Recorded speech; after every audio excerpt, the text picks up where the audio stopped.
ഇതാണ് നമ്മുടെ ടേസ്റ്റി ആയിട്ടുള്ള അടിപൊളി ലെമൺ റൈസ്. വീട്ടിലുണ്ടാകുന്ന ബാക്കി വന്ന വെള്ളച്ചോറ് വെച്ച് ഉണ്ടാക്കാം, അതല്ലാന്നുണ്ടെങ്കിൽ ഫ്രഷ് ആയിട്ട് ഉണ്ടാക്കാം. ഞാൻ ഫ്രഷ് ആയിട്ട് ചോറ് വെക്കുവാണ്. എനിക്ക് വെള്ളച്ചോറ് ഇല്ലാത്തതുകൊണ്ട് ഞാൻ 1/2 കപ്പ് ബസ്മതി റൈസ് എടുത്ത് നന്നായി കഴുകി വെള്ളത്തിൽ കുതിർത്ത് 15 മിനിറ്റ് വെച്ചതിന് ശേഷം വെള്ളം വാലാൻ വെച്ചതാണ്. ഇനി അടുത്തതായിട്ട് നമുക്ക് വേണ്ടത് 2-3 വറ്റൽമുളക്, ഒരു ചെറിയ കഷ്ണം ഇഞ്ചി, 2 വെളുത്തുള്ളി അല്ലി, പിന്നെ 1 ടീസ്പൂൺ ഉഴുന്നുപരിപ്പ്, 1 ടീസ്പൂൺ പൊട്ടുകടല, കുറച്ച് മല്ലിയില, കറിവേപ്പില, പച്ചമുളക് ആവശ്യത്തിന് 1-2 എടുക്കുക. ഈ ഇഞ്ചിയും വെളുത്തുള്ളി ഞാൻ അരിഞ്ഞ് കൊണ്ടുവരുന്നുണ്ട് കേട്ടോ. ഇനി അടുത്തതായിട്ട് വേണ്ടത് നട്ട്സ്, കാഷ്യൂ നട്ട്സും കപ്പലണ്ടിയുമാണ്, പച്ച കപ്പലണ്ടി.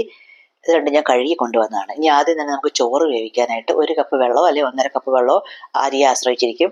എന്നിട്ട് അത് തിളച്ച് വരുമ്പോഴത്തേക്കും നമ്മൾ വെള്ളം വാലാൻ വെച്ചിരിക്കുന്ന അരിയും കൂടെ അതിലിട്ട് കൊടുക്കാം. ആ അരി ഇട്ടതിന് ശേഷം അരിക്ക് 1 ടീസ്പൂൺ നാരങ്ങ നീരൊഴിച്ചു കൊടുക്കാം. 1 ടീസ്പൂൺ മതി. 1 ടീസ്പൂൺ നാരങ്ങ നീര് ഒഴിച്ചതിന് ശേഷം അരിക്ക് ചോറിന് ആവശ്യമായിട്ടുള്ള ഉപ്പും കൂടി ഇട്ട് കൊടുക്കാം. ഉപ്പും കൂടെ ഇട്ടതിന് ശേഷം വേണമെന്നുണ്ടെങ്കിൽ 1 ടീസ്പൂൺ ബട്ടറോ അല്ലെങ്കിൽ ഗീയോ ഒഴിച്ചു കൊടുക്കാവുന്നതാണ്. അത് വേണ്ടാന്നുണ്ടെങ്കിൽ സ്കിപ്പ് ചെയ്യാവുന്നതാണ്. എന്നിട്ട് അടച്ചു വെച്ച് ചെറിയ ബർണറിലേക്ക് അരി വേവാൻ മാറ്റി വെക്കാം.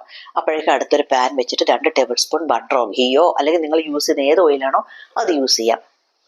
അതിനുശേഷം ഞാൻ കടലയും നട്ട്സും വറുത്തെടുക്കാനാണ് പോണത്. അതിനിടയിൽ ഞാനൊരു ഇത്തിരി ജീരകവും ഇഞ്ചി വെളുത്തുള്ളി അരിഞ്ഞും കൊണ്ടുവന്നിട്ടുണ്ട്. പിന്നെ കടല വറുക്കാനായിട്ട് വെച്ചു. കടല അധികം കരിഞ്ഞു പോവാതെ എന്നാൽ ഉള്ളിൽ വേവുന്ന രീതിയിൽ വറുത്ത് മാറ്റി വെക്കണം. കടല വറുത്ത് മാറ്റി അതേ ബട്ടറിൽ തന്നെ ഞാൻ നട്ട്സും കൂടെ വറുത്ത് മാറ്റി വെക്കുന്നുണ്ട്.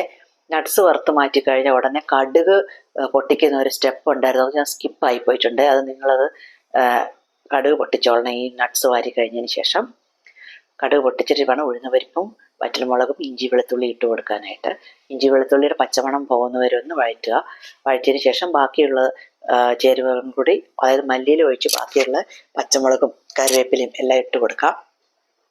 നന്നായിട്ട് ഇളക്കിക്കൊണ്ടിരിക്കുക.